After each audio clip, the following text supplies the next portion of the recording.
Stay quiet and don't move. The coffee pot trembled in Maya's hand as she watched the 3 men in booth 7 through the reflection in the diner's chrome napkin dispenser.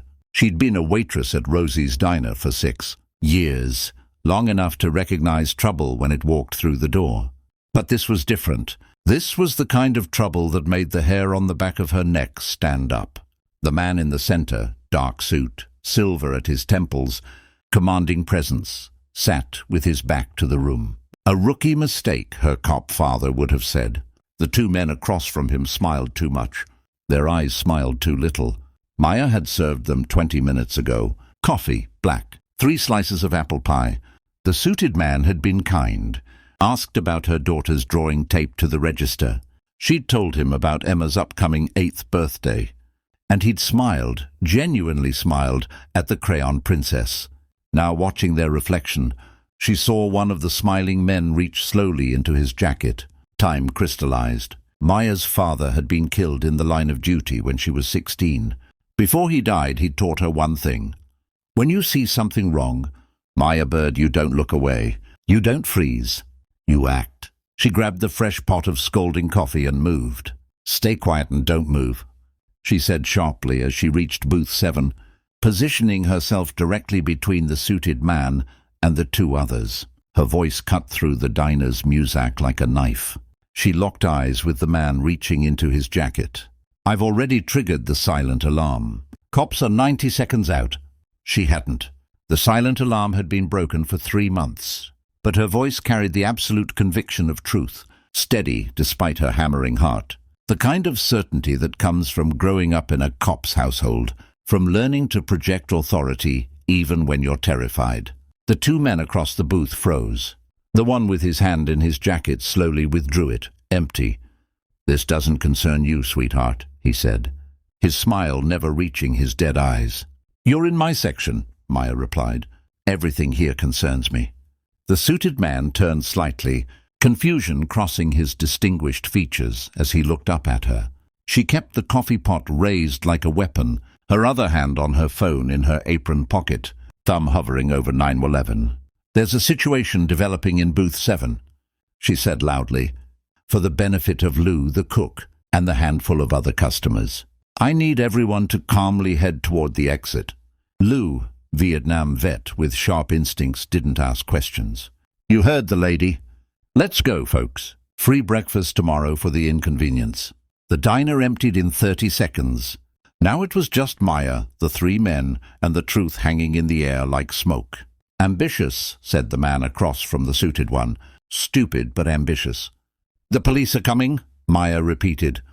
Whatever you're planning dies here. There are no police coming, the other man said, standing slowly. He was bigger, broader. His jacket fell open, revealing the gun holstered at his side. You made a mistake, waitress. The suited man stood abruptly, understanding flooding his face as he looked at his 2 companions. Vincent, Marco, is she right? Is this... Sit down, Michael, Vincent said, his voice suddenly cold. This is business. Nothing personal. I gave you everything, Michael said, and Maya heard the betrayal in his voice, raw and disbelieving. I brought you up from nothing, and now it's time for something new, Marco replied. The families have voted. You're out. Michael's hand moved toward his own jacket, but he was too slow, too shocked. Marco's hand went to his gun. Maya threw the coffee. The scalding liquid caught Marco full in the face. He screamed, hands flying to his eyes. Vincent lunged forward, but Maya was already moving, years of navigating tight diner spaces making her quick. She grabbed the napkin dispenser and hurled it at Vincent's head, then seized a bottle of maple syrup and swung hard. It connected with Vincent's temple with a sickening thud. He crumpled. Marco, still half-blind, fumbled for his weapon. Michael moved then, faster than seemed possible for a man his age, and delivered a precise strike to Marco's throat. The man went down gasping. Silence fell, broken only by heavy breathing and Marco's wheezing. Maya stood with the empty syrup bottle still raised, her whole body shaking now that the adrenaline was cresting. Michael looked at her with something like wonder. Why would you, he started. Because it was wrong, Maya said simply. She pulled out her phone and this time really did dial 911 because someone needed help. Michael started to speak, but she held up a hand. I don't want to know who you are. I don't want to know what this is about. I did what anyone should do. But she did know, of course. You didn't live in this neighborhood without hearing the names, without knowing the faces that ran things from the shadows. Michael Castellano, one of the last old-school bosses, the kind who still followed codes, still had lines, the kind who asked about little girls' drawings. 911, what's your emergency? Maya gave the address, explained there had been an attempted armed assault, that the situation was contained. Michael produced zip ties from somewhere, of course. He did, and bound Marco and Vincent's hands with efficient practice. You have a daughter, he said as Maya finished the call. It wasn't a question. I do. Maya's voice was steady, but protective instinct flared hot in her chest. Emma, 8 years old soon, likes to draw princesses. Michael's eyes held hers. A child should have her mother. You just saved that child's mother. I saved you, Maya said. Same thing. Michael pulled out his wallet, extracted a business card. There will be questions. When this is done, when you've given your statement, call this number. There's a lawyer, the best. He'll make sure nothing touches you or your daughter. I don't want... This isn't a favor, Michael interrupted gently. This is a debt, and I always pay my debts. He looked at the two men on the floor. They'll try again. Not at you, your civilian, witnesses, lines they won't cross. But they'll try to discredit you, frighten you. The lawyer prevents that. Sirens wailed in the distance, growing closer. Why? Maya asked. Why did they... Because I want to retire, Michael said with a tired smile. I want to spend time with my grandchildren. I want out of this life. But there are people who can't let that happen, who need me gone permanently to consolidate power. He shook his head. Vincent and Marco, I trusted them. Loved them like sons. The betrayal in his voice was heartbreaking. I'm sorry, Maya said, and meant it. Don't be. You showed me something tonight.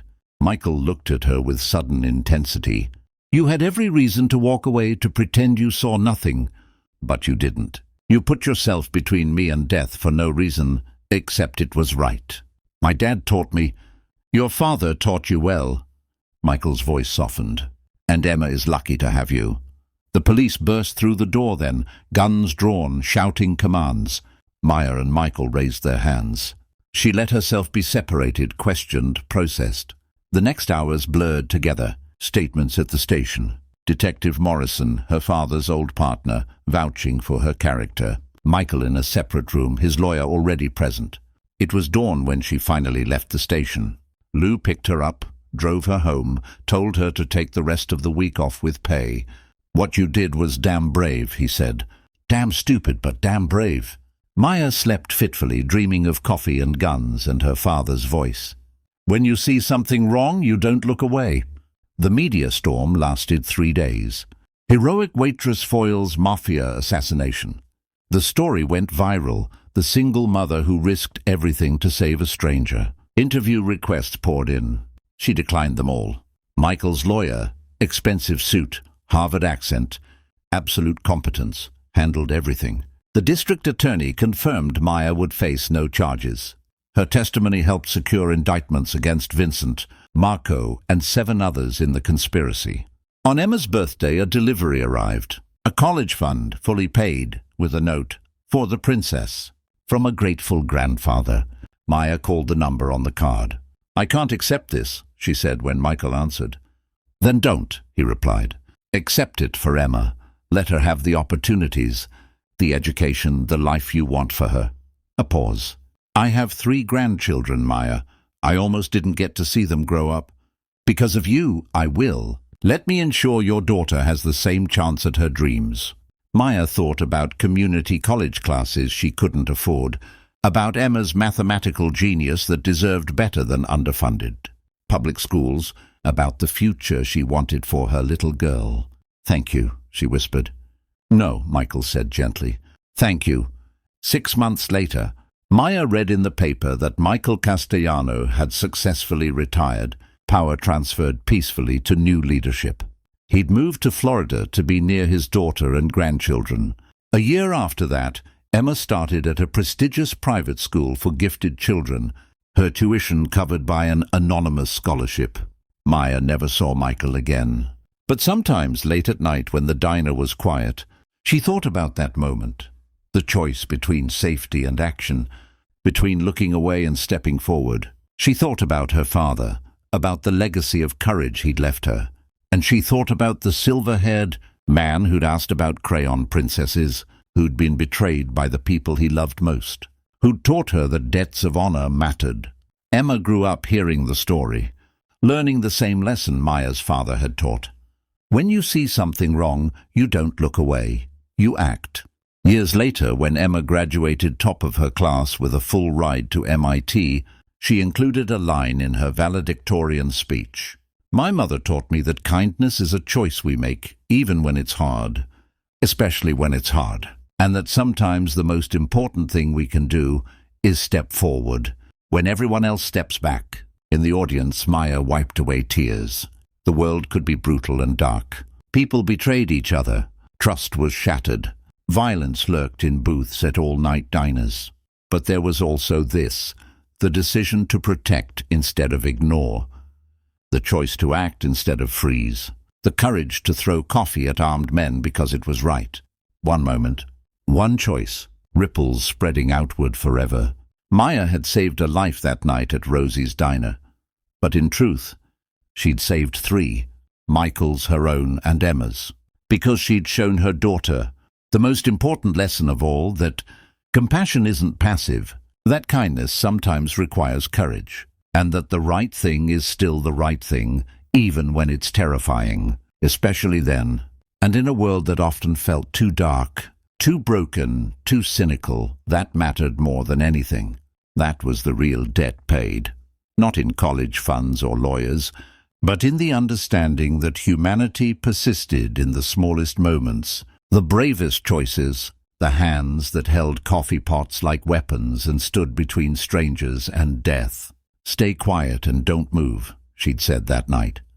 But what she'd really been saying was something else entirely. "I see you. I won't let this happen. Not here, not now, not while I'm watching." And sometimes that's all it takes to change everything.